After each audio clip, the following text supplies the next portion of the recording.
నమస్తే, welcome to time 24x7 TV. రీసెంట్గా చూసుకున్నట్లయితే పైరసీ గ్యాంగ్ అయితే సిపి ఆనంద్ గారు కూడా పట్టుకోవడం జరిగింది. ఆ పట్టుకున్న తర్వాత పైరసీ గ్యాంగ్ అందరికి కూడా ఒక సీరియస్ వార్నింగ్ అయితే ఇవ్వడం చూస్తూనే ఉన్నాం. ఆ సీరియస్ వార్నింగ్లో 2 కోట్ల దాకా ఖర్చు చేసిన ఆ 2 కోట్లు పెట్టి కూడా ఇక్కడ పైరసీ గ్యాంగ్ అయితే పట్టుకున్నాం. ఇంకా మరికొద్ది రోజుల్లో కూడా మిగతా వాళ్ళని కూడా పట్టుకుంటామని చెప్పడం కూడా చూస్తున్నాం. కేవలం వాళ్ళందరూ కూడా ఫోకస్ చేయడం చూసుకున్నట్లయితే ఐబొమ్మ మీద చాలా గట్టిగా ఫోకస్ చేశారనమాట. సిపి ఆనంద్ గారు కూడా గట్టిగానే చెప్పారు, ఎక్కడ పైరసీ ఉన్నా కానీ వాళ్ళందరూ కూడా పట్టుకుంటామని చెప్పారు.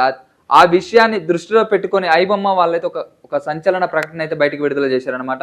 ఐబొమ్మ ద్వారా ఎలాంటి ప్రకటన చేశారనే దానిపై కూడా మనం చూసుకున్నట్లయితే, మాతో పెట్టుకోవద్దు, మేమందరం కూడా మధ్యతరగతి వాళ్ళకైతే వాళ్ళందరికీ కూడా మంచిగా చేస్తున్నాం, మేము ఎలాంటి పైరసీలు చేయట్లేదు, మేము ఎలాగ అమ్ముకోవట్లేదు, మాకు ఎలాంటి రిజిస్ట్రేషన్ అవసరం లేదు, మేము ఎలాంటి పైసలు కూడా అడగట్లేదు, దానివల్ల మీ ఫోన్లు అనేవి హ్యాక్ కావు, మేము ఎలాంటి నెంబర్లు తీసుకోవట్లేదు, జస్ట్ క్రోమ్లో తీసుకున్న అధికారికంగా తీసుకున్న వాళ్ళందరికీ కూడా మంచిగా ఓటీటీ ప్లాట్ఫామ్స్ లేని వాళ్ళందరికీ కూడా ఇది చాలా ఉపయోగపడుతుందని చెప్పడం కూడా వాళ్ళందరూ కూడా రిలీజ్ చేయడం చూస్తున్నాను. అసలు ఆ ప్రకటనలో ఏముంది అనే దాన్ని కూడా మనం ఒక చిన్న లుక్ వేద్దాం. అసలు ఆ ప్రకటనలో ఏముంది, అసలు వాళ్ళు ఎందుకు ఆ ప్రకటన రిలీజ్ చేయాల్సి వచ్చింది, అసలు ఏమేమి విషయాలు ఉన్నాయి, వాళ్ళు ఎలాంటి క్వశ్చన్లు ఆ డిస్ట్రిబ్యూటర్స్ కావచ్చు, పోలీసులకు కావచ్చు, అలాగే ప్రొడ్యూసర్స్ అందరికి కూడా ఎలాంటి క్వశ్చన్స్ అనేవి వేశారనే దానిపై కూడా చూసుకుందాం. ఒక్కసారి ఆ పోస్ట్లో ఏముందో కూడా మనం ఒకసారి చూద్దాం.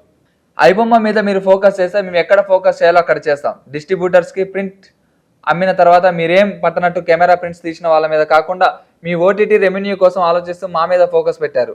చూసుకున్నట్లయితే మా వెబ్సైట్ మీద ఫోకస్ చేయడం ఆపండి, లేదంటే నేను మీ మీద ఫోకస్ చేయాల్సి వస్తుంది. ఫస్ట్ వేరే కెమెరా ప్రింట్స్ రిలీజ్ చేస్తే వెబ్సైట్ల మీద మీ దృష్టి పెట్టండి. ఐబొమ్మ అన్నది సిగరెట్ నుంచి ఈ సిగరెట్ యూజర్స్ని మళ్లించే ప్రక్రియ.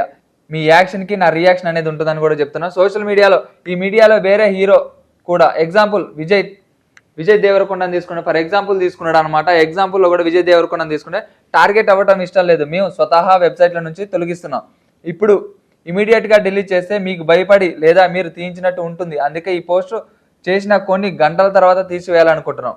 ఐబొమ్మ వాళ్ళు ఇండియాలో తీసివేసిన తర్వాత వాళ్ళని రిక్వెస్ట్ చేసి టెక్నాలజీ షేర్ చేయాలని కోరాము, దానికి వాళ్ళు కూడా ఒప్పుకున్నారు, ఇప్పుడు వాళ్ళు కూడా షేర్ చేయడం లేదు. మేము వాళ్ళు ఒక వార్నింగ్ అయితే ఇవ్వడం చూస్తున్నాను. ఆ వార్నింగ్ ఏముందంటే, మేము ibomma.net వాళ్ళంతా మంచి వాళ్ళం కాదు, బురదలో రాయి వేయకండి, అది పెంట మీద అసలు వేయకండి అని కూడా చెప్తున్నారు. ఇప్పుడు ఐబొమ్మ వాళ్ళు ఏం చెప్తున్నారంటే, మధ్యతరగతి వాళ్ళకి ఎలాంటి సబ్స్క్రిప్షన్స్ ఉన్నారన్నమాట. ఓటీటీ వాళ్ళందరూ కూడా మీరు సినిమా రిలీజ్ చేసిన తర్వాత మల్టీప్లెక్స్లో కావచ్చు, సింగిల్ స్క్రీన్స్లో కావచ్చు, వాటన్నిటి దగ్గర రిలీజ్ చేసిన తర్వాత ఆ టికెట్ రేట్లు అనేది హైక్ చేస్తున్నారు అనమాట. హైక్ చేయడం వల్ల మధ్యతరగతి వాళ్ళందరూ కూడా టికెట్ కొనుక్కోవడానికి చాలా వరకు ఆలోచిస్తున్నారు. సింగిల్ ఎంప్లాయీస్ కావచ్చు, మ్యారేజ్ అయిన వాళ్ళు కావచ్చు, వాళ్ళ పిల్లల్ని తీసుకొని ఆ థియేటర్కి అనేది అయితే వెళ్తున్నారు అనమాట. ఆ థియేటర్కి వెళ్ళిన తర్వాత అక్కడ టికెట్ రేట్లు చూసుకున్నట్లయితే, ఒక ఫస్ట్ డే రిలీజ్ అయిందంటే ఆ ఫస్ట్ డే రిలీజ్కి ఒక సినిమా టికెట్ రేట్ అయితే హైక్ చేస్తారు.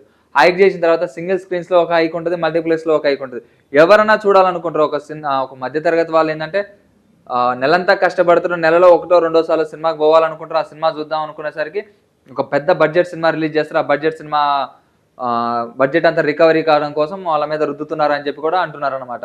అంటే సింగిల్ స్క్రీన్స్లో రిలీజ్ చేస్తే ఒక 150 ఉన్నదాన్ని 275 చేస్తున్నారు. ఒకవేళ మల్టీప్లెక్స్లో చూసుకుంటే 200 ఉన్న టికెట్ని 375, 425 దాకా కూడా వాళ్ళు టికెట్ల హైక్ అయితే పెంచుతున్నారు అనమాట. అంటే హీరోల రెమ్యూనరేషన్ ఒక 150 నుంచి 200 కోట్ల దాకా, అంటే పెద్ద హీరోల రెమ్యూనరేషన్ చూసుకున్నట్టయితే ఒక 150 నుంచి 200 కోట్ల దాకా కూడా ఉంటుంది అనమాట. రీసెంట్గా చూసుకుంటే పెద్ద పెద్ద హీరోలు టాలీవుడ్ కావచ్చు, బాలీవుడ్ కావచ్చు, కాలీవుడ్ కావచ్చు, వాటన్నిట్లలో కూడా పెద్ద హీరోలందరికీ కూడా భారీ ఎత్తున అయితే రెమ్యూనరేషన్ ఇస్తున్నారు అనమాట. హీరో కావచ్చు, హీరోయిన్ కావచ్చు. అసలు వాళ్ళందరూ కూడా ఏం చెప్పదలుచుకున్నారు, ఐబొమ్మ వాడు అసలు ఏం క్వశ్చన్లు వేసిన ప్రొడ్యూసర్స్ కూడా చూద్దాం. ఒక 4 క్వశ్చన్లు అయితే అధికారికంగా రిలీజ్ చేయడం అయితే చూసాము. అసలు ఆ క్వశ్చన్లు ఏంటి, అసలు ప్రొడ్యూసర్స్ కావచ్చు, డిస్ట్రిబ్యూటర్స్ కావచ్చు, థియేటర్ ఓనర్స్ కావచ్చు, అసలు ఏం క్వశ్చన్స్ రిలీజ్ చేసిన అనే దాన్ని కూడా ఒకసారి మనం చూద్దాం. ఫస్ట్ క్వశ్చన్ చూసుకుంటే, హీరోలకు అంత రెమ్యూనరేషన్ అవసరమా, అది మీ కొడుకైనా ఎవరైనా.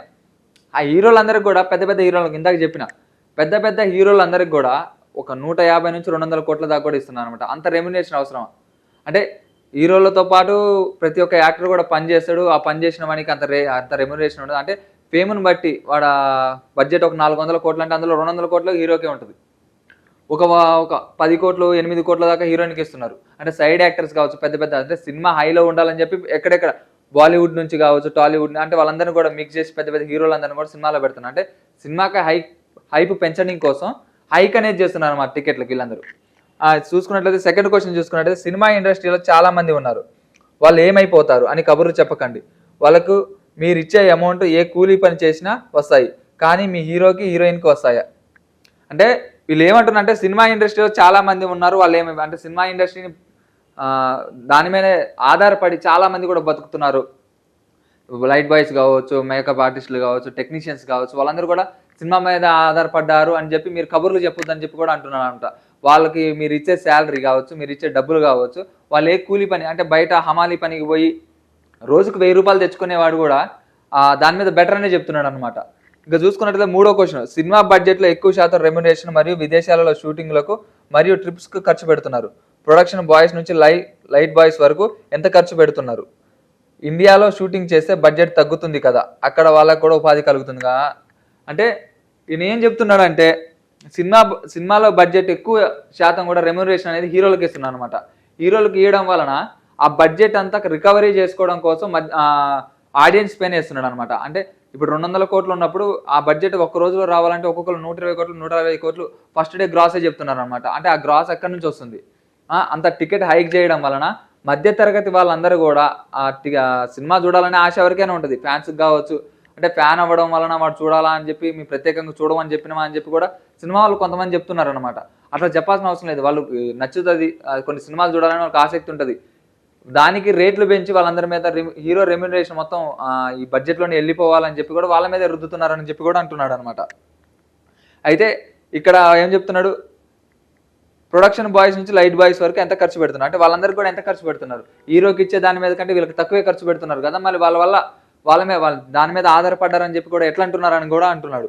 అయితే ఇండియాలో షూటింగ్ చేస్తే బడ్జెట్ తగ్గుతుంది కదా, అక్కడ వాళ్ళకు కూడా ఉపాధి కలుగుతుంది. అంటే ఇప్పుడున్న సినిమాలు చూసుకున్నట్లయితే ప్రతి ఒక్కటి కూడా ఫారెన్లోనే పెడుతున్నాను అనమాట. ఫారెన్లో పెట్టడం వలన ఆ బడ్జెట్ అనేది ఇక్కడ నుంచి అక్కడికి ట్రావెల్ చేయాలా, ఇక్కడ నుంచి కొంతమంది వెళ్ళాలా, అవన్నీ బడ్జెట్ కావచ్చు, ఆ టికెట్ రేట్స్ కావచ్చు, ప్రతి ఒక్కటి కూడా అక్కడ పెట్టడం వలన బడ్జెట్ అనేది ఇంక్రీజ్ అవుతుంది. ఇప్పుడు బడ్జెట్ తక్కువ కావాలంటే మన ఇండియాలో ఎక్కడికి వెళ్ళినా కానీ షూటింగ్ పెట్టుకోవచ్చు. ఆ షూటింగ్ పెట్టుకోవడం వలన ఆ బడ్జెట్ అనేది తగ్గుతుంది.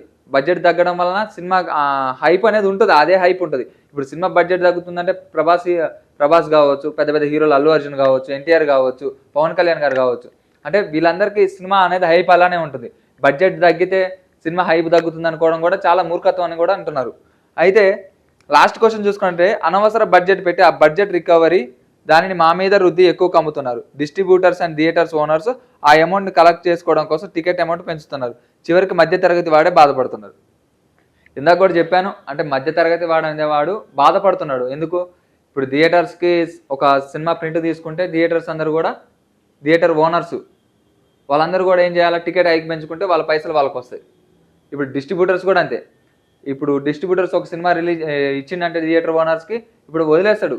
ఇప్పుడు ఆ టికెట్ రేట్లు పెంచడం వల్ల వాళ్ళకి ఇంత వాటా అని ఉంటుంది. ఆ వాటాని తీసుకోవడం వలన ఇవన్నీ ఆ టికెట్ రేట్లు అన్ని తీసుకొని మధ్యతరగతి వాడి మీదే నెడుతున్నారు అనమాట.